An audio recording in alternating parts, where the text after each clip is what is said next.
ডিসেম্বরের 31 উপলক্ষে প্রথম ধর্ষিতা হয়, উদ্বোধন হয়।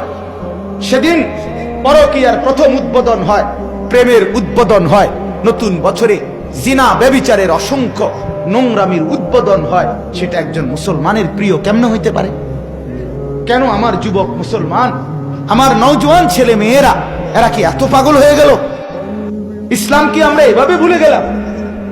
ইসলাম আমাদের কিছুই দেয় নাই, কোরআন আমাদের কিছুই দেয় নাই, আমাদের ধর্মে তাইলে কিচ্ছু নাই। তাইলে যুবক ছেড়েই দাও,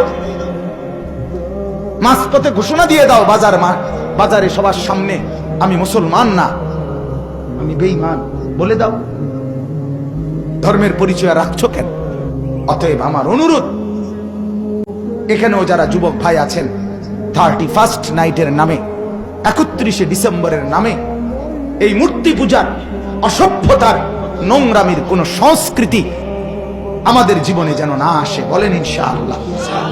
যদি তুমি মানুষের বাচ্চা হয়ে থাকো, যদি তুমি মুসলমানের সন্তান হয়ে থাকো, যদি তুমি মায়ের দুধ পান করে থাকো, যদি তুমি মুসলমান বাবার পয়সায় বড় হয়ে থাকো, তো আমি বন্ধু, আমি ভাই অনুরোধ করলাম, যদি তোমার পেটে পবিত্র মার দুধ থাকে, মুসলমান মায়ের দুধ থাকে, তো তুমি 31 নাইটের নামে কোন উদযাপন, কোন অসভ্যতা, কোন নোংরামি মোবাইল দিয়েও করবা না।